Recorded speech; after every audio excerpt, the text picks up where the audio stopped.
Bienvenidos a un nuevo episodio de La Muralla Podcast. Hoy nos acompaña Rosario Díaz, médico de familia, experta en microbiota. ¿Qué tal, Rosario? ¿Cómo estamos? Bien, muy bien, José. Muchas gracias por invitarme. Muchas gracias, un placer tenerte por aquí. Igualmente. Rosario, para contextualizar un poquito el tema, ¿qué es eso de la microbiota y por qué es tan importante para la salud? Bueno, la microbiota es el conjunto de, vamos a decir, de pequeños seres que tenemos fundamentalmente en nuestro intestino, pero también están en otras partes de nuestro cuerpo, pueden estar en la piel, pueden estar en nuestras partes íntimas, incluso se ha visto que están también, hay una pequeña parte en nuestros pulmones, en nuestros músculos, etc. Y es muy importante para la salud porque gracias a estos pequeños bichitos se desarrollan una serie de funciones, pues fundamentalmente puede procesar mejor los alimentos, de digestión, también funciones relacionadas con el metabolismo y con el sistema inmune. Ajá. O sea que la microbiota no se ciñe solo, como solemos pensar, al sistema digestivo, es mucho más que eso, digamos. Sí, o sea, es como un pequeño sistema que tenemos también en nuestro cuerpo, que está prácticamente por todos nuestras partes, nuestros órganos, etcétera, y que tiene muchas más funciones que no solo son las relacionadas con los alimentos, con los procesos de digestión, etcétera. ¿Y por qué, Rosario, es tan importante o se relaciona tanto, tú en este caso la relacionas tanto con el rendimiento? ¿Realmente tiene tanta importancia? Tiene bastante importancia, no es que sea lo único que tiene importancia en el rendimiento deportivo físico de una persona o de un deportista, pero sí que tiene mucha importancia porque debido a las sustancias que produce esta microbiota se regula el metabolismo de la energía y del músculo, y además gracias a esto pues, podemos incrementar nuestro rendimiento. Aparte de que todo lo que es la digestión, los procesos de digestión son fundamentales para poder rendir bien en el deporte. ¿Cómo abordas, Rosario, cuando acude alguien a tu consulta y pues viene con problemas de inflamación, de hinchazón, de malas digestiones? ¿Qué es lo primero que le preguntas? ¿Dónde centra un poquito el foco? Vale, pues a ver, yo soy muy minuciosa, me gusta mucho conocer a cada persona tiene unos antecedentes, tiene una historia personal detrás. Yo siempre empiezo enfocándome en cómo ha sido su infancia, incluso cómo fue su nacimiento, si fue un parto natural, si fue una cesárea, qué alimentación tuvo, sobre todo en los primeros meses y años de vida. Eso es súper importante para formar esa microbiota que luego en un futuro pues, se va a ver influenciada por otras cosas, pero esos primeros pasos de la persona, cuando nace, esos primeros años, esa primera alimentación, ese ambiente, incluso si vive o ha vivido en una ciudad, en un pueblo, todo eso me focalizo mucho para intentar sacar una información muy importante. ¿Y cómo de importante, al hilo de esto que me dice Rosario, o cuánto es importante la carga genética en la microbiota, o cuánto cuenta el ambiente? Es decir... Vale, cada parte tiene su influencia. A nivel genético yo no diría que es tanto, salvo enfermedades concretas que afectan al sistema digestivo o incluso afectan a todo el cuerpo, como por ejemplo es la celiaquía, ¿vale? Ese problema que tienen muchas personas con el gluten. Eso sí que se transmite genéticamente, pero luego, como tú bien has dicho, el ambiente en el que crezca esa persona, esa alimentación que tenga desde pequeño, el estrés que haya podido tener en esos primeros años y luego posteriormente también, y bueno, pues otras cosas como el sueño, como la actividad física, etcétera, también son muy importantes. O sea, es un conjunto de cosas. La parte genética creo que no es la más importante, creo que tiene más importancia pues el ambiente, los factores propios de esa persona, y bueno, es un conjunto de cosas que influencian y mucho a la microbiota. O sea, que la parte epigenética, por decirlo así, tiene casi más peso que la propia genética heredada. Totalmente, y de hecho yo creo que la epigenética es uno de los grandes campos que están por descubrir, que se relaciona mucho con la microbiota, y yo diría que es lo que más influye en la salud general a todos nosotros, sin duda. Y Rosario, aparte del rendimiento, que es lo que tú estás muy especializada, Sí. Entiendo que la microbiota también tiene o nos afecta de otra manera, incluso a nivel de salud mental, ¿es posible? Sí. A nivel de piel, a nivel de Sí. sistema inmune, Sí, ¿eso es cierto? Eso es totalmente cierto, es algo que ya se ha demostrado de sobra. Las relaciones más importantes son con el sistema inmune, sin duda, y con, bueno, pues los problemas de la piel, muchos están producidos por un problema también en nuestro sistema inmune. La salud mental influye a la microbiota y la microbiota influye a la salud mental. Si tenemos un ambiente, en este caso digestivo, que pueda producir una inflamación que se llama de bajo grado, pues esa inflamación nos afecta a nivel cerebral, a nivel de nuestra psicología, digamos, y eso puede producir pues problemas de depresión, de ansiedad, etc. Es lo que llamamos nosotros neuroinflamación, que muchas veces viene de un problema de la microbiota, y al revés, unos problemas de estrés, de salud mental, donde haya unos niveles de cortisol, que es esta hormona que se produce cuando tenemos mucho estrés, sin duda afecta a la microbiota e inflama. Digo inflama porque es el término que yo creo que la gente conoce, sí. Inflama el intestino y la microbiota, sin duda. O sea, una vez más, el estrés condiciona mucho también la calidad de nuestra, pues bueno, de nuestra microbiota, de nuestra calidad digestiva, por decirlo así. Sí. Y es algo que tú ves a diario, entiendo, sí. también en consulta. Sí. Es una de las cosas que más se ven. Yo siempre pregunto a cada persona si han tenido un proceso de estrés, ya sea agudo o más crónico, durante un tiempo de pues, unos meses, incluso unos años. Y muchas veces la persona empieza con problemas digestivos o se intensifican a raíz de este problema, pues no lo sé, que puede ser de muchos tipos, ¿no? Puede ser simplemente un estrés en el trabajo durante mucho tiempo, puede ser una situación de, bueno, pues de que haya habido algún fallecimiento de algún ser querido, pero todo esto ves cómo verdaderamente influye mucho en la microbiota, digamos. ¿Y cómo te dio, Rosario, por adentrarte en este mundo, especializarte mucho más en microbiota, y qué fue lo que te incitó a hacerlo? Bueno, a ver, como bien has dicho, yo soy médica. Es verdad que lo que es en la carrera, pues por lo menos cuando yo estudié, la microbiota era algo completamente desconocido todavía, y bueno, es verdad que estudiamos de forma un poco pues muy científica, con las cosas que ya se conocen. Yo durante la carrera la verdad que vi poco acerca de la microbiota, pero luego ya, bueno, haciendo la especialidad, pues sí que me empezó a interesar, me empezó a parecer interesante el mundo de los probióticos, cómo influían en nuestra salud. En ese momento solo parecía que influían a nivel digestivo, y acabando esa formación, bueno, no sé qué pasó, se me juntaron varias cosas, un poco de estrés, llegó la pandemia.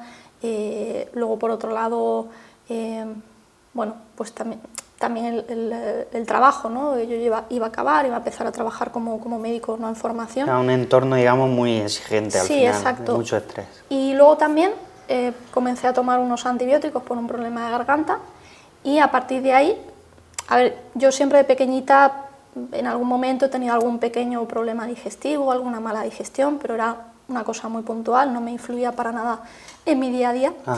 Y en ese momento pues empecé a empeorar mucho a nivel digestivo, perdí mucho peso, prácticamente no toleraba casi ningún alimento. Empeorar te refieres a inflamación, sí, imagino que mala digestión, probablemente dolor abdominal, prácticamente todos los días iba en exceso al aseo, ¿no? O sea, me comía cualquier cosa y acto seguido estaba en el baño. Y bueno, perdí mucho peso. Yo soy delgadita de siempre, desde que era pequeña, pero en ese momento pues más todavía, y la verdad que pues fue un momento complicado para mí. Yo estaba sola también, pues plena pandemia, no podía ir a ver a mi familia. Se te alinearon ahí todos los factores. Y bueno, la verdad que lo pasé bastante mal, pero a raíz de ahí pues bueno, me recompuse, empecé a buscar información de lo que yo ya conocía. También contacté con muy buenos profesionales que me ayudaron mucho, tanto médicos como nutricionistas, como psicólogos también. Y bueno, empecé a hacer una serie de tratamientos y empecé a mejorar mucho. empecé a tolerar todo muchísimo mejor y bueno, y hoy en día puedo decir que estoy bastante bien, que todavía tengo de vez en cuando asociado sobre todo con el estrés tengo algún problema, pero bueno, la verdad que ya mucho mejor. Entonces a raíz de eso y de esa experiencia pues... Aunque fue tu propia historia la que te incitó a adentrarte un poco más en este mundo de manera casi obligada. Totalmente. A raíz de eso pues bueno, pues empecé a interesarme por eso, a tener, bueno, pues ofrecer un poco esas consultas a las personas, sobre todo porque yo, bueno, o sea, es un tema muy complejo, los pacientes necesitan mucho tiempo y yo de alguna forma sentía que podía ayudar porque yo había pasado pues algo parecido. Y Rosario, tú habrás visto muchos tipos de casos en tu experiencia, porque ya sé que también trabajas a nivel online, tienes tu consulta online, que también luego te preguntaré sobre eso. ¿Has visto casos realmente de mejoría en temas de rendimiento, en deportistas, en los que la microbiota haya supuesto en la mejora de la microbiota un cambio realmente diferencial? Sí, pienso una cosa, una persona que está con esa inflamación digestiva, con esa mala absorción de nutrientes, es muy difícil que rinda bien.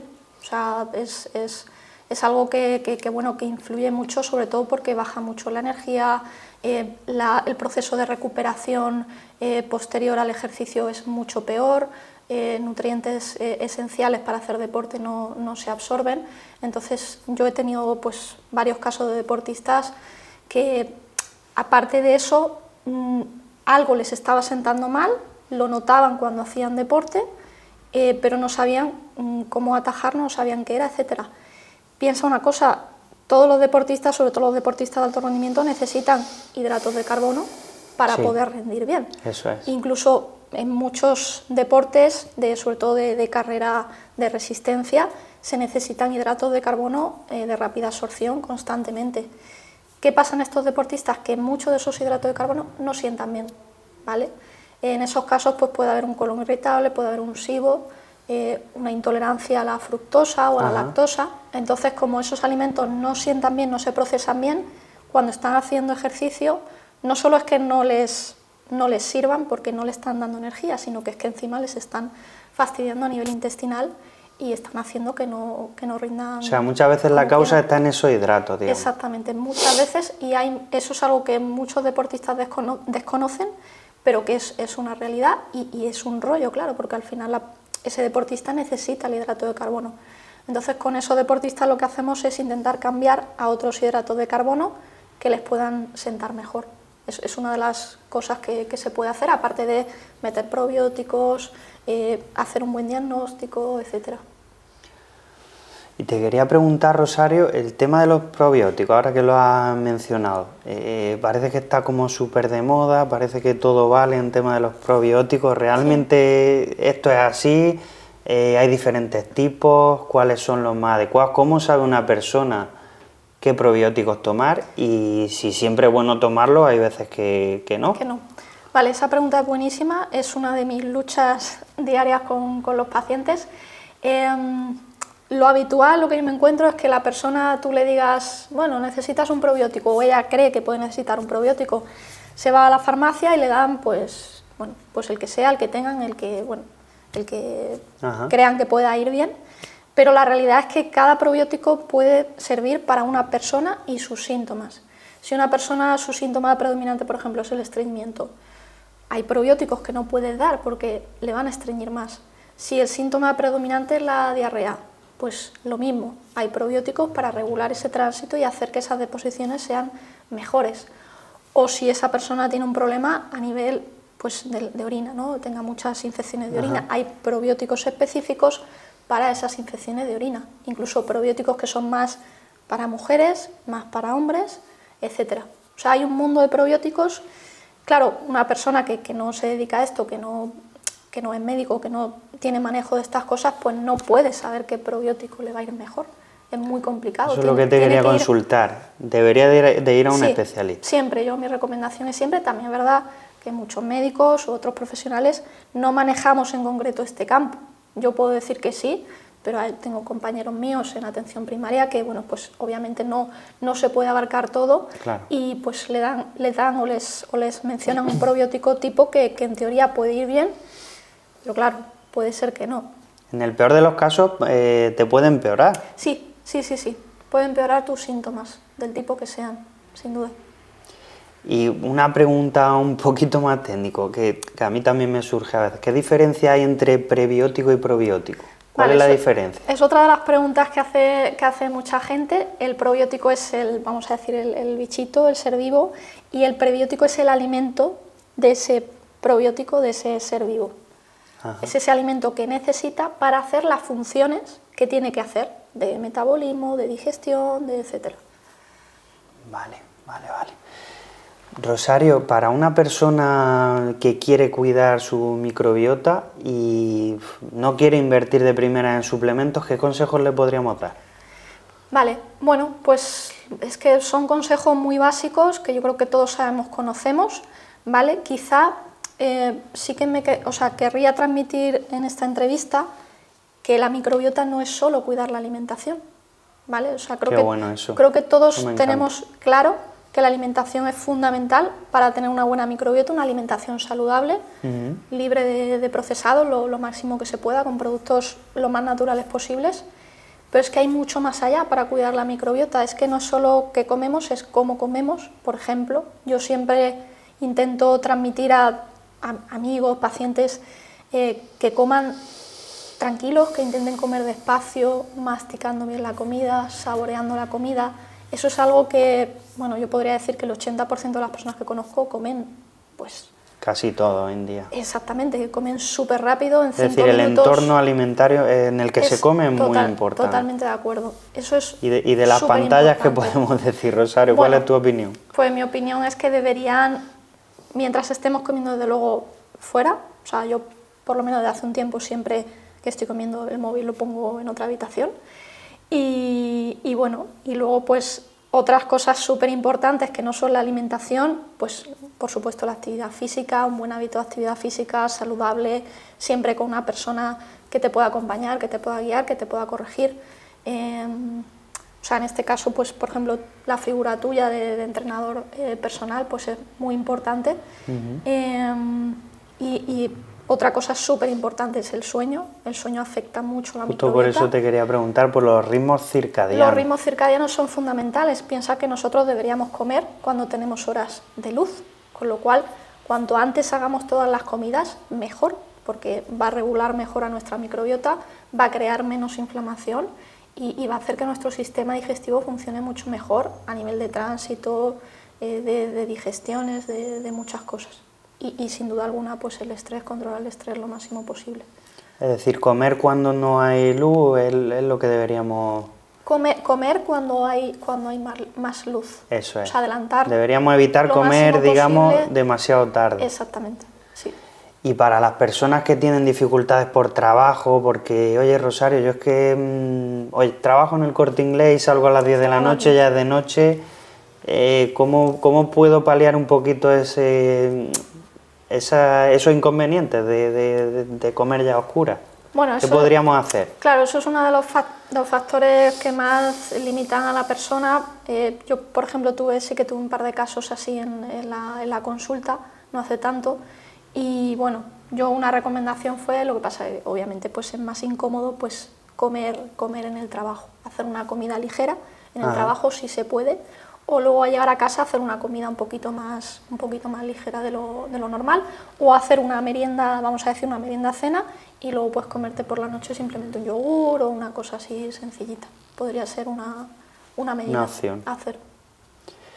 Y en consulta, ¿cuáles son los errores más comunes que te encuentras en las personas que tienen problemas digestivos a nivel de microbiota? ¿Qué es lo que más sueles ver? ¿En lo que más falla la gente?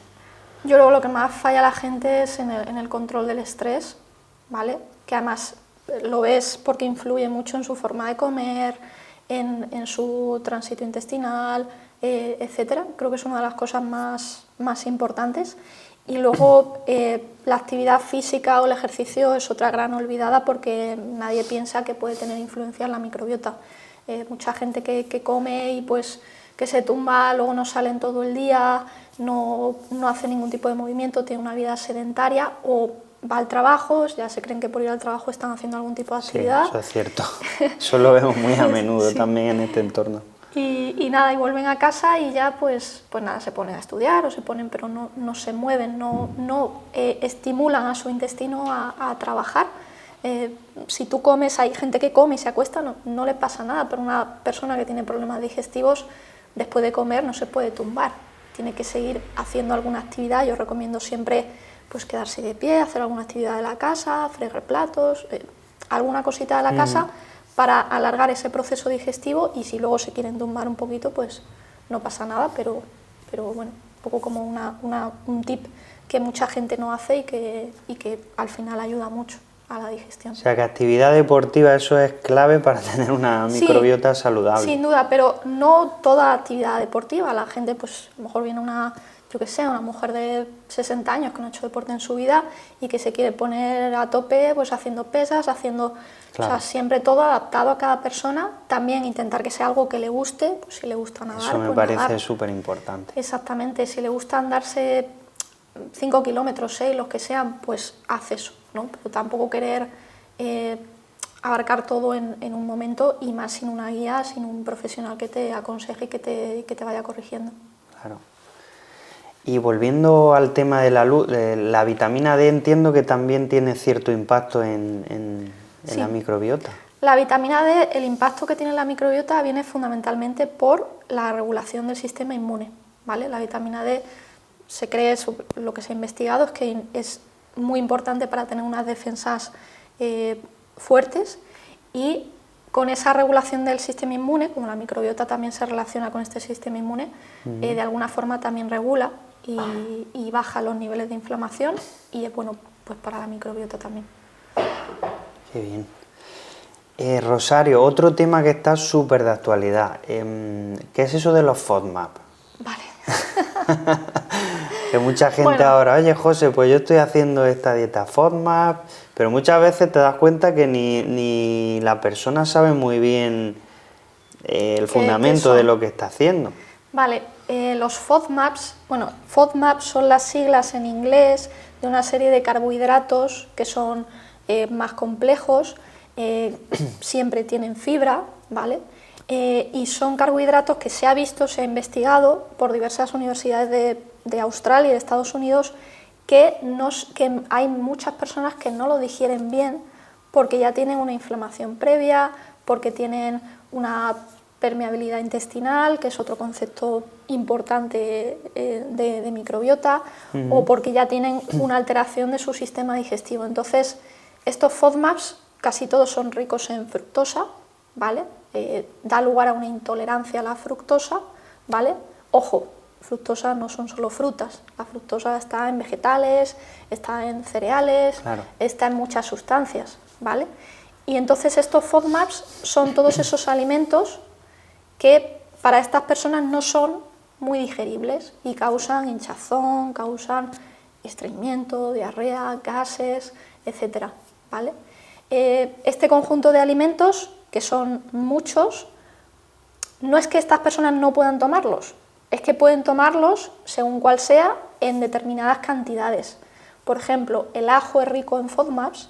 Hay gente que tiene problemas digestivos que no tiene problemas con el ajo, pero hay muchas otras que sí, y algunas tienen problemas con un cachito de ajo, otros con un ajo entero, otros solo si el ajo está cortado y echado directamente, pero sin embargo si solo se pone para dar sabor no tienen problemas. O sea, es muy variable y cada persona tiene unos FODMAPs que realmente le influyen mucho, y luego hay otros que no tanto, pero depende sobre todo de la cantidad del FODMAP. Qué bien, o sea que esto de dieta FODMAP para todos tampoco tiene por qué ser así, ¿no? Es como ahora leche sin lactosa para todos. Exacto, totalmente de acuerdo. O sea, por eso yo siempre insisto en la valoración de un profesional que sepa ajustar estas cosas, porque muchas veces decimos, venga, dieta FODMAP durante ilimitada, que yo estoy completamente en contra de eso. Yo estoy a favor de una dieta FODMAP de como mucho un mes, para ver los alimentos concretos que sientan peor a la persona. Para esos alimentos, pues retirarlos puntualmente o reducir las cantidades. Y una vez ya tienen localizados esos alimentos, que a lo mejor son 4 o 5, más o menos suele ser, pues la persona puede seguir comiendo del resto y esos alimentos se pueden volver a reintroducir posteriormente cuando ya la persona esté un poquito mejor. Eso es un poco el manejo que yo hago, que se suele hacer con los FODMAPs. Por supuesto, nada de FODMAP de forma ilimitada, porque son alimentos sanos, piensa que son verduras, claro, que son frutas, son cereales, que necesitamos en nuestra alimentación diaria. O sea, es como, eso debería ser como un tránsito puntual, ¿no? Sí. Hacia luego la reintroducción otra vez de esos alimentos. Totalmente. Y Rosario, veo que en tema digestivo es muy importante la autoobservación, cómo te sientes, con qué alimentos.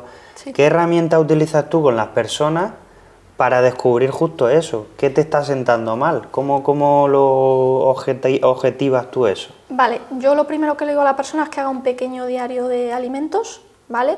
Que escriba durante 1 o 2 semanas, que escriba lo que ha ido comiendo, desayuno, comida, cena.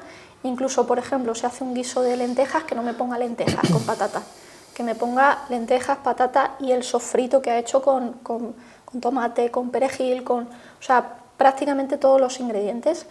Entonces, los días que se note peor, más hinchada, con más gases, lo que sea, pues lo anota, ¿vale? Lo deja anotado y poco a poco la persona va identificando qué alimento puede ser. Yo también la ayudo, yo también le digo, oye, mira, yo creo que puede ser esto porque yo bajo mi experiencia... Le ayuda a poner el foco, digamos. Exactamente.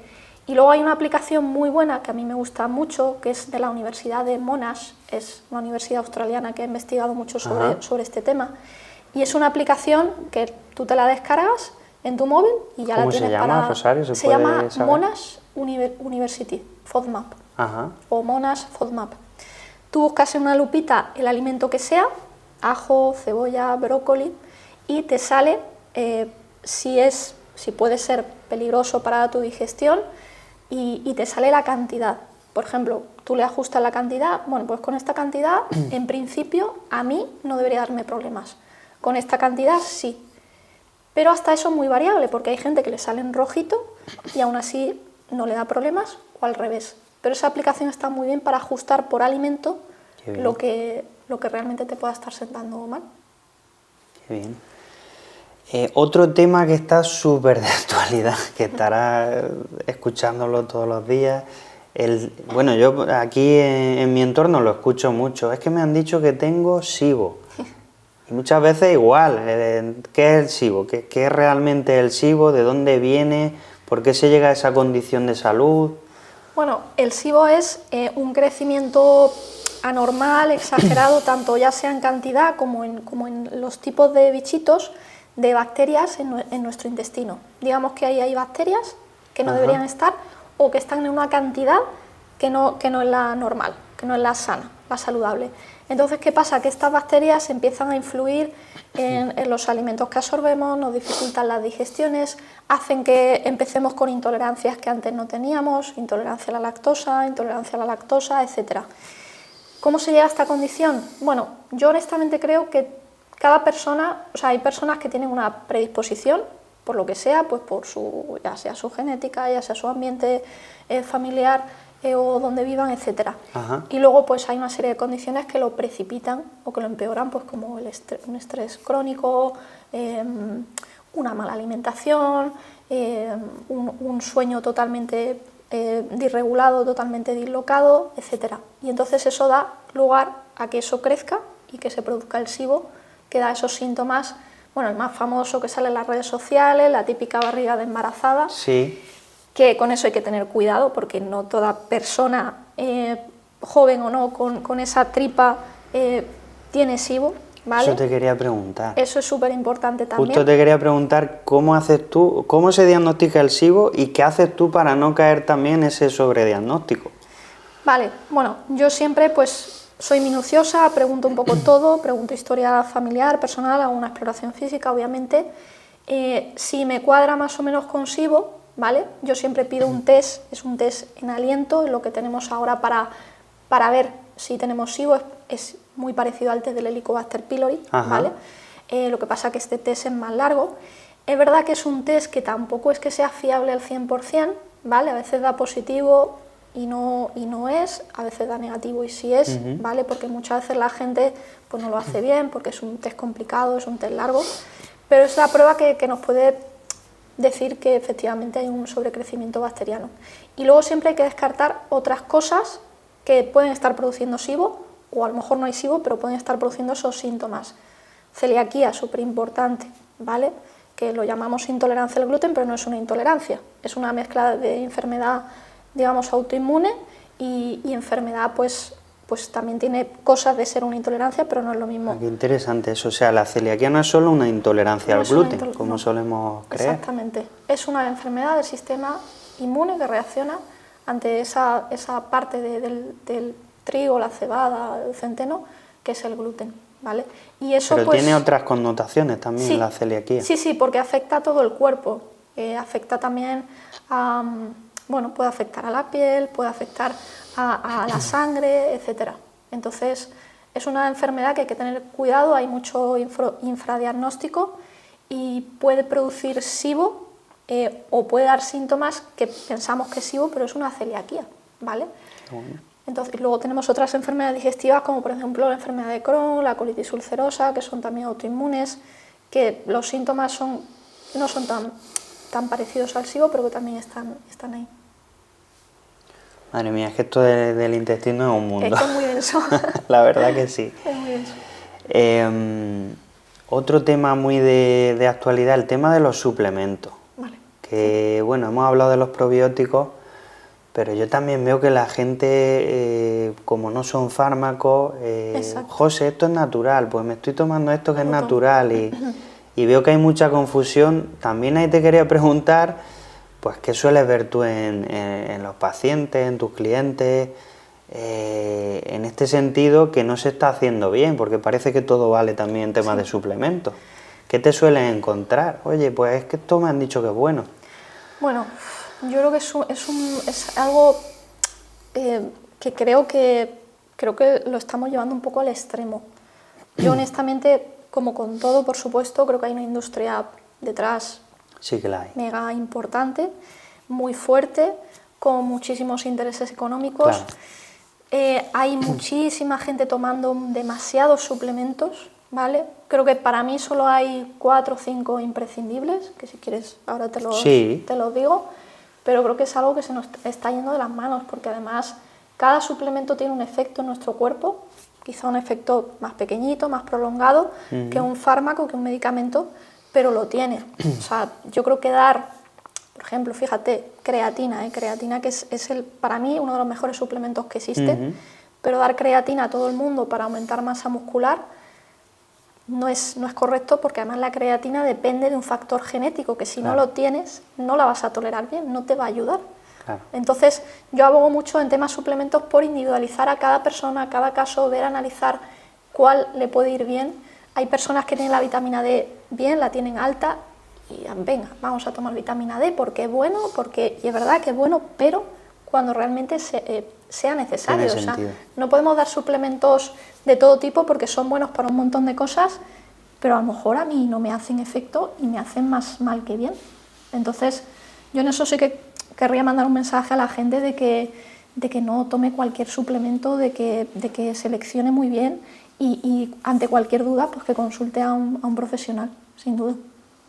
Y hablando de consultar a un profesional, ¿cómo pueden acceder a ti, Rosario? Aunque dejaremos tu canal luego en YouTube. Bueno, pues a través de Instagram, ¿vale? Del perfil Salud y Microbiota.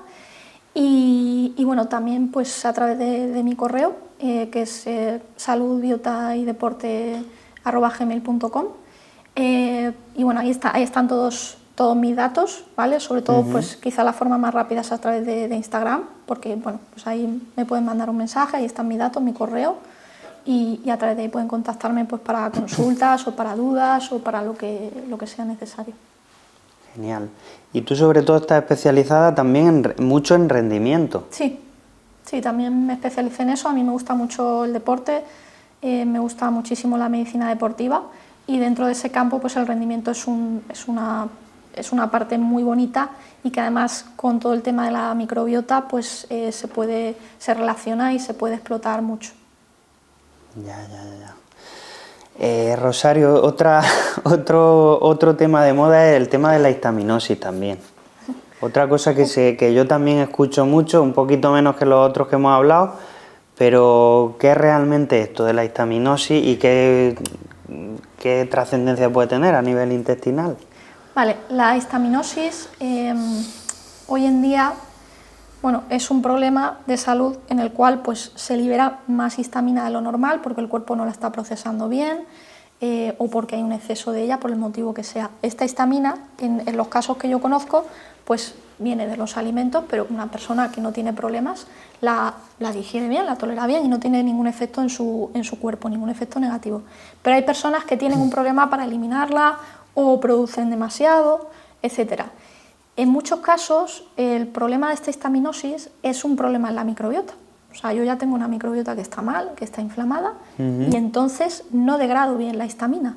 Y eso da lugar a los síntomas típicos de la histaminosis, que son dolores fuertes de cabeza, problemas en la piel, asociados siempre o casi siempre con problemas digestivos, ¿vale? Siempre o casi siempre asociado a un alimento, una comida que he hecho anteriormente. Y bueno, te diré que es un gran caballo de batalla para nosotros porque es un diagnóstico muy complicado y porque, o sea, yo los casos de histaminosis que he tenido han sido los más complicados de mejorar, de hacer un abordaje nutricional y de sobre todo ver la causa del problema. O sea, a mí me parece un desafío el tema de la histamina. Y a nivel clínico se pueden ver los valores, ¿no? Sí, se puede determinar histamina, se puede determinar la enzima que degrada la histamina, que es la enzima DAO, pero yo los casos que he tenido, la mayoría de las veces esos valores eran normales. Pero Jolín, la persona te contaba los síntomas típicos y obviamente pues... Síntomas respiratorios también se dan mucho, ¿verdad? También síntomas respiratorios. Entonces, yo con ese tipo de paciente intentaba mejorar la microbiota y ya a partir de ahí ver si eso mejoraba la histaminosis y en algún caso sí que había mucha relación. Ajá. Volviendo a un tema ya no tanto de evidencia científica, pero volviendo al tema de los ritmos circadianos, ¿cuál es tu opinión al respecto de la luz roja, que también está muy de moda? Sí. y oye, pues también hay muchos médicos ya que la están empleando? Sí, bueno, la verdad que es algo que tiene su evidencia científica. Yo personalmente no es algo que haya recomendado todavía, sí que he leído pues algún artículo y sí que conozco a profesionales que la están mandando. A ver, yo hago siempre por buscar cosas, pues, digamos en nuestro interior, ¿no? Cuidarnos a nosotros mismos, bajar no depender de factores externos. Exactamente. Dejar el móvil apartado, dejar las pantallas, claro. Comer a una hora prudente. Eso me parece súper interesante, esa reflexión que estás haciendo. Yo siempre intento optimizar todo eso. Luego hay personas que tienen ya problemas graves, problemas crónicos, que incluso están con medicación para dormir, en los que incluso antes de eso, pues me parece una buena opción intentar con esa luz roja, intentar favorecer el sueño, favorecer el descanso, etc. Pero siempre optimizar primero todas esas cosas que están a nuestro alcance, digamos. Y de los suplementos que decíamos, ¿cuáles son los que más, cuáles son los más razonables para ti, los que más crees que son útiles? Vale, yo creo que en general, y siempre viendo el caso de cada persona, por supuesto, hay una serie de suplementos que no es que no deban faltar, pero creo que si quieres tomarlos o quieres empezar a probar con ellos, pues tiene lógica y tiene una evidencia científica detrás, ¿vale? La vitamina D, por supuesto, siempre comprobar los valores previos, siempre en una analítica, que la podemos hacer en nuestro centro de salud, que bueno, se hace hoy en día en muchos sitios. El magnesio también es otro de los que más evidencia tienen y de los que tienen diversas funciones a nivel muscular, a nivel nervioso, de sueño, etcétera. ¿Y recomienda algún formato en general? Sí, a mí el que más me gusta es el bisglicinato de magnesio, ¿vale? Porque el resto ya pues depende para que lo quieran, ¿no? Porque el carbonato de magnesio pues también sirve para mejorar el tránsito. Luego hay otro tipo de magnesio que ahora se me ha ido el nombre, que es citrato también. Sí, el citrato, exactamente. Cada uno tiene su función, ¿no? Entonces Creo que el biglicinato es el que más abarca un poco todas esas funciones, es como el más general, ¿vale? Ajá. Y bueno, tenemos la vitamina D, tenemos el magnesio, tenemos el omega 3, ¿vale? Creo que es otro de los que más ayudan, de los que hay más estudios que demuestran que sí, que viene muy bien pues, para bajar inflamación, para energía, para, pues, bueno, para también regular los niveles de colesterol en sangre. Me parece un suplemento muy interesante y yo, por ejemplo, sí que lo he puesto en varias personas con el colesterol alto, que no lo tenían tan alto como para tomar pastillas, y introduciendo omega 3, pues sí que tengo varios casos de gente que ha bajado bastante esos niveles de colesterol.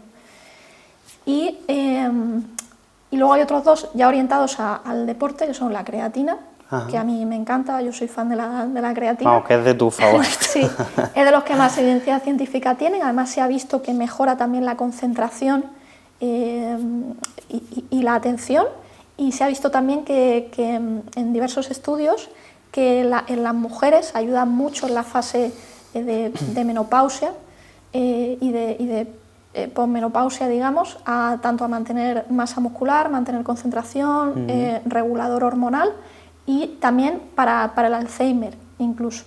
Se ha visto que también tiene un efecto positivo sobre esa enfermedad. Pero la creatina es un suplemento que si genéticamente no estás predispuesto a tolerarla bien, va a ser todo lo contrario, se va a acumular en tu cuerpo, incluso va a ser negativo para la microbiota. Hay gente que toma creatina que me dice, yo no me noto nada con la creatina, incluso diría que me sienta mal a nivel digestivo.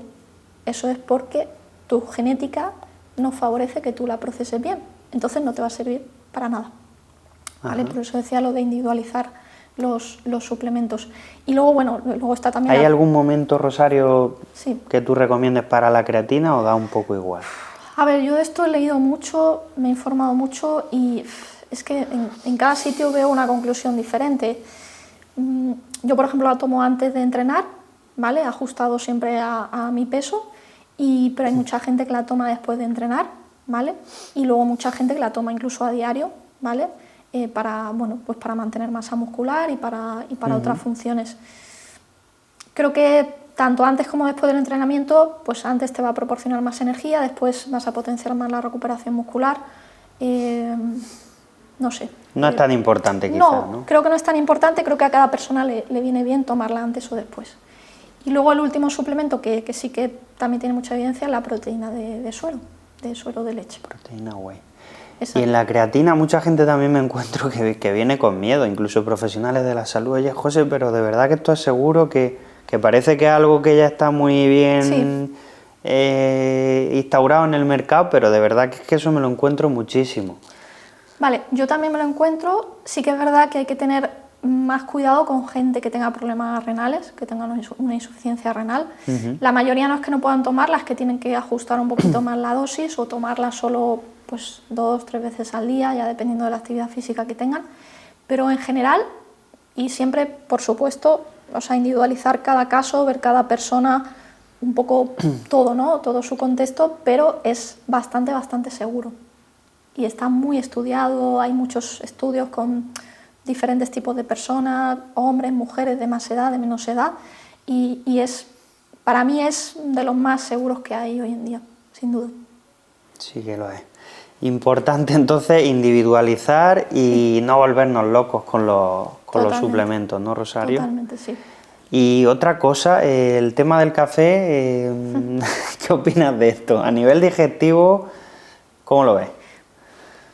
Bueno, a ver, yo mi experiencia es que la gente que tiene un colon irritable, la gente que tiene problemas digestivos, bueno, ya no de puntuales, sino que los tienen ya de tiempo o prácticamente todos los días, para mí no es la mejor sustancia, digamos, porque al final es un irritante de las mucosas, tanto a nivel gástrico como a nivel intestinal. Luego te encuentras también gente que tiene esos problemas y que no le va mal, ¿vale? Pero habría que ver cada caso. Por ejemplo, una persona con mucho estreñimiento, pues ese impulso del café le puede ayudar a ir mejor al baño. Pero una persona que tenga un tránsito más acelerado, pues no le va a venir bien seguramente. creo que como llevamos repitiendo aquí en la charla, sería ver cada caso. El café en su medida tiene luego otros efectos muy buenos, muy beneficiosos, tanto para por ejemplo, para el deporte como para la salud cardiometabólica, digamos, del corazón, de nuestro metabolismo. Pero es como todo, creo que habría que tomarlo, pues eso, una taza de café al día, 2 tazas como mucho si te gusta y si tú sientes que te sienta bien. Y siempre un café de tueste natural. Ahí quería yo llegar. Es importante también la calidad de las cosas, sí, ya sean suplementos, ya sean alimentos, ¿no? Sí. Que es algo que a veces se nos olvida un poco y caemos en eso del nutricionismo, ¿no? De alimentos, pero es que la calidad del alimento también es muy importante. Y yo me encuentro mucha gente que está tomándose suplementos que tú los ves y dices, madre mía, pero o sea, a una dosis muy bajita, que no les va a hacer nada, o sea, claro.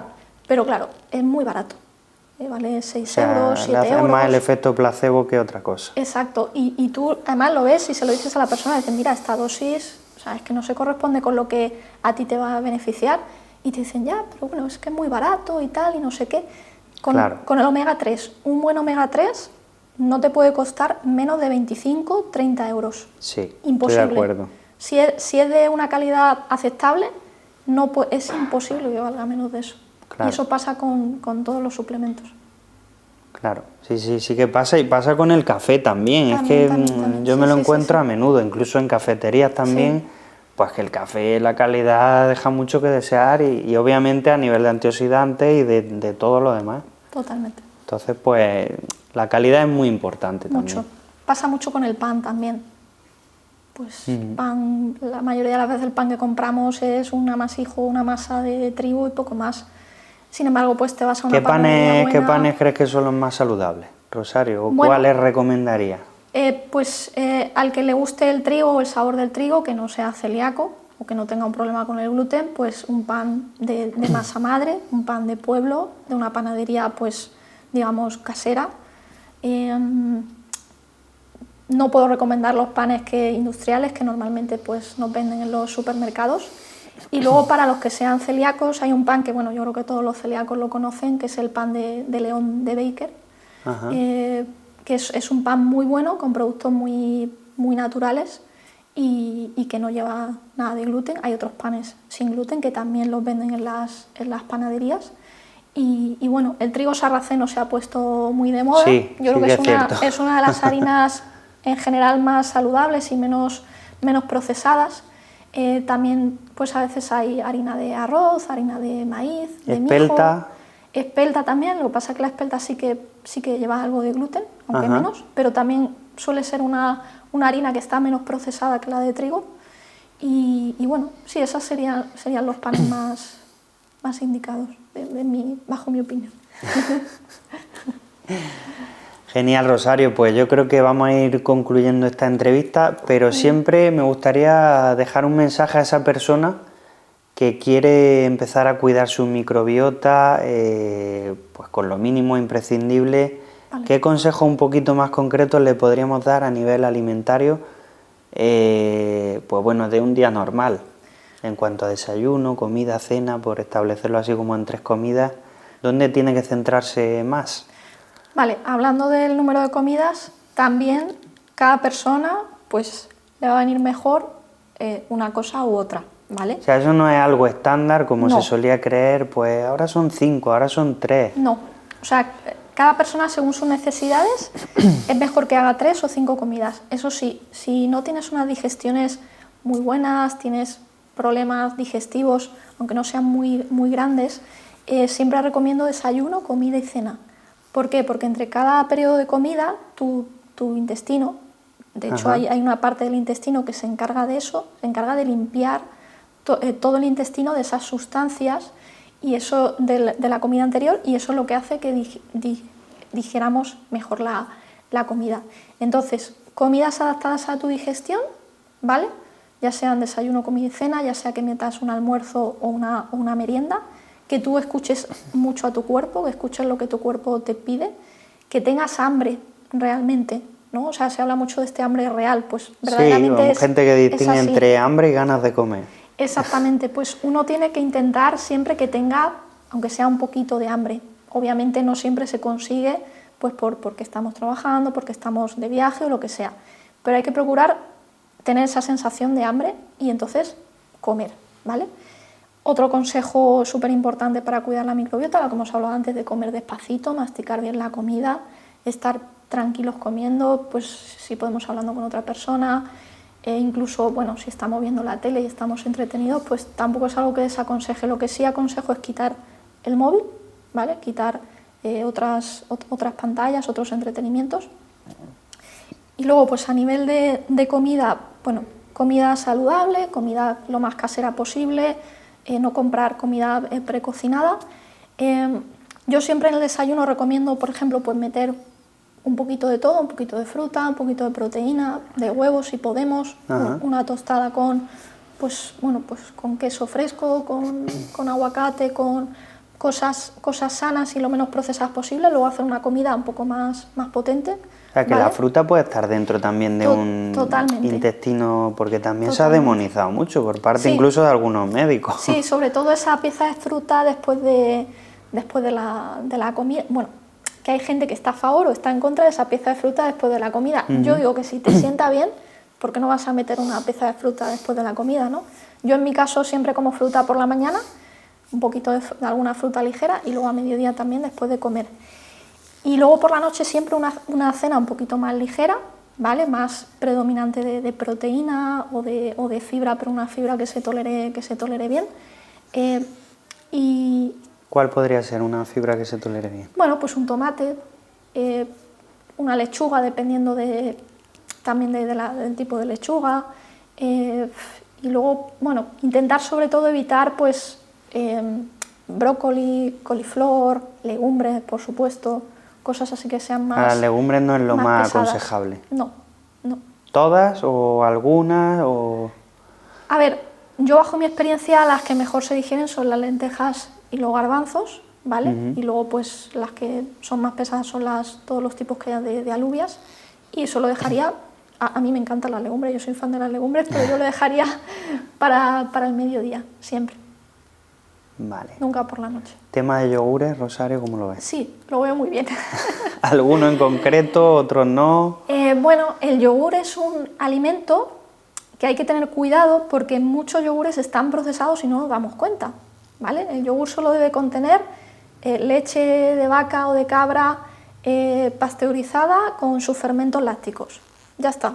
Ni no azúcar, ni leche en polvo, ni nata de cualquier forma.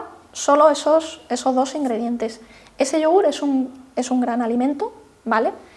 Pero hay que evitar, pues eso, edulcorantes, azúcares, trocitos de frutas que, bueno, que no sabemos muy bien. La procedencia. Exacto. Que obviamente saben rico y le dan su toque, pero bueno, tú le puedes echar al yogur, pues le puedes echar semillas, frutos secos, incluso yo le echo un poquito de canela que queda muy rico. Qué bueno, eso me encanta. Y bueno, es un alimento, yo siempre lo tomo por las noches y me parece que es muy bueno, suele ayudar bastante a la digestión y que también es bastante recomendable, bastante sano. Muy bien, Rosario, pues visto este menú tipo, vamos a concluir por aquí esta entrevista. Decirte que ha sido un placer tenerte por aquí y espero volver a verte pronto. Igualmente, muchas gracias por invitarme y nada, pues os invito a todos a que conozcáis la muralla, tanto el centro como, bueno, pues como otros servicios que tenéis y que sigáis a la muralla podcast. Muchas gracias, Rosario. Nada, a ti, José. Gracias por todo. Gracias.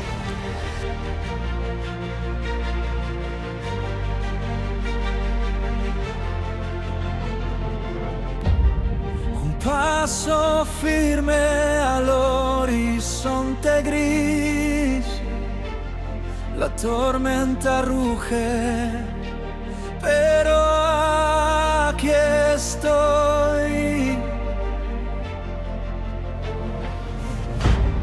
La sombra cae, yo sigo en pie. El eco grita mi verdad.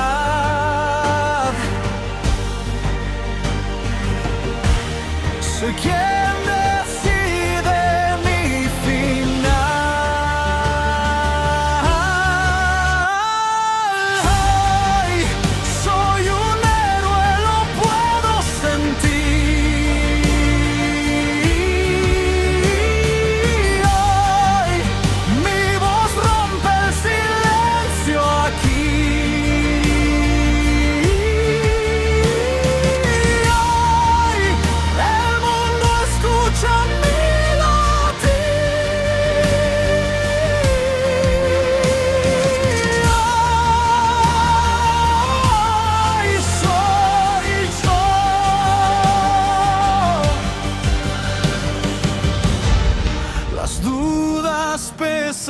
son como un ancla cruel.